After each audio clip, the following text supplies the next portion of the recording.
फर्ज कीजिए कि किसी दिन संसद के भीतर किसी बहुत ही महत्वपूर्ण विषय के ऊपर बहस चल रहा हो, जैसे कि संविधान से संबंधित कोई मुद्दा हो, उस पर बहस चल रहा हो, और ऐसे में कोई सांसद एकाएक उठ करके खड़ा होता हो और वो ये शिकायत करने लगता हो संसद के अंदर कि उन्हें जो फ्री पेट्रोल दिया जाता है सांसदों को, वो क्यों नहीं मिल रहा है।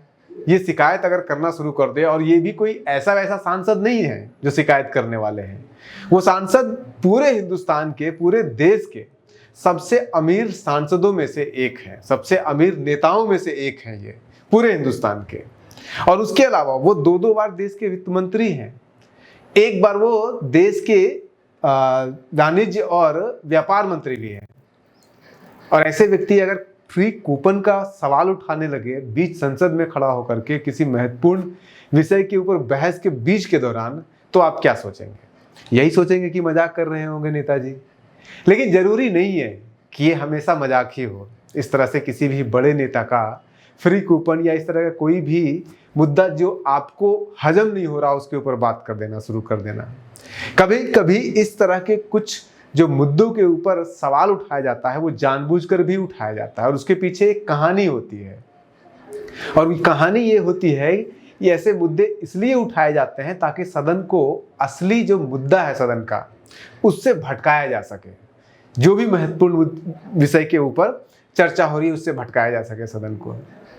वर्ष था 1949, जुलाई के महीने की 30 तारीख थी। आजाद हिंदुस्तान के संविधान लेखन की प्रक्रिया अपने अंतिम चरण में था, और कुछ सदस्यगण, संसद के सदस्यगण, कुछ सांसदगण कुछ विशेष मुद्दे से नाराज थे, इसलिए बहस तो होनी थी। अगले दिन सुबह 8 बजे सभा की कार्रवाई शुरू होते ही सेठ गोविंद दास अंधेरे में पड़ा हुआ, अधेर में कहीं पड़ा हुआ, जिसके ऊपर कोई सवाल नहीं उठा रहा था, राष्ट्रगान, राष्ट्रभाषा और आजाद भारत का नाम क्या होगा, इस मुद्दे को वो उठाने लगते हैं, उसको उठाने का प्रयास करते हैं, क्योंकि इसके ऊपर कोई बहस नहीं कर रहा था। इसी बीच में जैसे ही ये प्रयास करते हैं, उसी बीच में पत्तवी सीतारमैया उन्हें टोकते हैं और पूछते हैं कि मुझे लगता है कि सभी सदस्यों को यह ज्ञात होना चाहिए कि सभा में कोई भी नया मुद्दा उठाने से पहले सदस्य को, सभापति को, मतलब कि राष्ट्रपति को महोदय से व्यक्तिगत रूप से इजाजत लेनी पड़ती है। मतलब कि वो कानूनी पेचीदा जो पेच होता है वो बता रहे थे। लेकिन असल में ये था, मतलब ये था कि ये लोग नहीं चाहते थे कि संसद में, कम से कम संसद के अंदर उस दिन कम से कम राष्ट्रगान, राष्ट्रभाषा या देश के नामकरण के मुद्दे के ऊपर बहस हो, इसलिए वो परमिशन का उसमें टोटका लगा रहे थे। उसी समय पंडित नेहरू जो उसमें प्रधानमंत्री थे और राष्ट्रपति महोदय खुद, दोनों उस मुद्दे पर गोविंद दास को समझाने का प्रयास करते हैं कि कम से कम एक बार सुन लीजिए, जो भी ये कह रहे हैं मुद्दा को एक बार सुन लिया जाए, उस पर प्रयास किया जाए। लेकिन इसी बीच में टीटी कृष्णमाचारी अपने सीट से उठते हैं, खड़े होते हैं, राष्ट्रपति और संविधान सभा के सभापति की तरफ इशारा करते हुए कहते हैं, राष्ट्रपति महोदय, मैं आपका ध्यान एक अनियमितता की तरफ आकर्षित करना चाहता हूं, जो संविधान सभा के कर्मचारियों के द्वारा किया जा रहा है। जो संविधान सभा के कर्मचारी है वो इनके साथ कर रहे हैं। मैं ये जानना चाहता हूं, वो ये बोल रहे हैं कि मैं ये जानना चाहता हूं कि महोदय, क्या आपने संविधान सभा के किसी भी कर्मचारी को यह अधिकार दिया है कि वो संविधान सभा के किसी भी सदस्य के ऊपर अनुशासनात्मक कार्रवाई करे, और उस अनुशासनात्मक कार्रवाई के तहत उन्हें, जो संविधान सभा के सभी सदस्यों को पेट्रोल जो फ्री में मिल रहा है, उसको रोक दिया जाए। दरअसल हुआ यह था कि एक दिन पहले संविधान सभा में किसी कर्मचारी ने टीटी कृष्णमाचारी के ऊपर गैर अनुशासनात्मक कार्रवाई करते हुए उन्हें एक पत्र के द्वारा सूचित किया था कि सरकार द्वारा संविधान सभा के सदस्यों को, जितने भी संविधान सभा के सदस्य हैं, उन सभी को जो फ्री में पेट्रोल दिया जाता था, पेट्रोल का कूपन दिया जाता था, उन्हें, यानी कि कृष्णमाचारी को अगले 1 हफ्ते तक वो कूपन नहीं दिया जाएगा।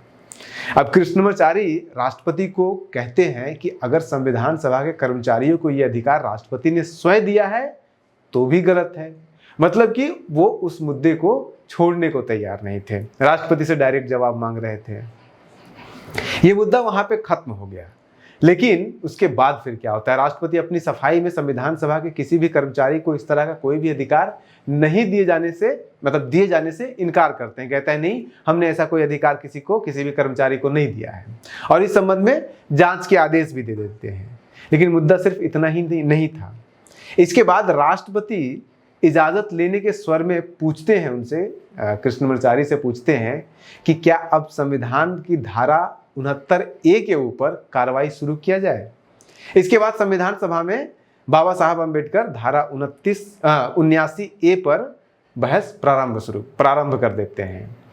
इस फ्री पेट्रोल कार्ड के अप्रासंगिक मुद्दे पर बहस में कुछ नहीं तो संविधान सभा का ध्यान राष्ट्रगान, जो मुद्दा उठाने का प्रयास किया गया था, राष्ट्रगान का मुद्दा, राष्ट्रभाषा का मुद्दा, गौ हत्या का मुद्दा या फिर देश के नामकरण का मुद्दा, उन मुद्दों को खत्म कर दिया गया पैदा लेने से पहले ही।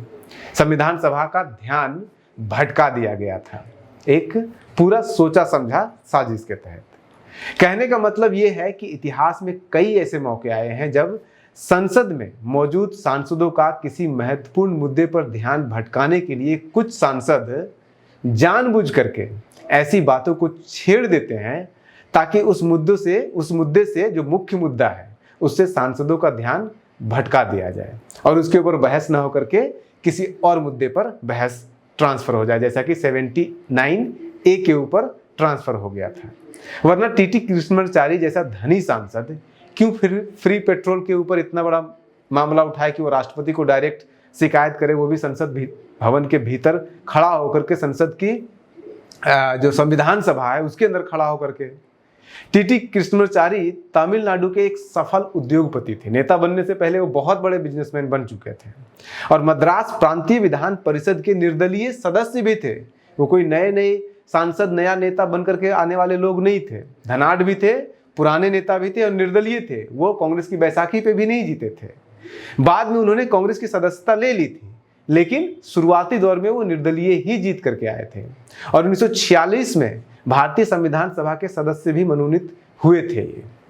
ये आजाद हिंदुस्तान के पहले वाणिज्य और उद्योग मंत्री भी थे। उसके बाद फिर ये दो बार, एक बार नहीं बल्कि देश के दो बार वित्त मंत्री भी बनते हैं।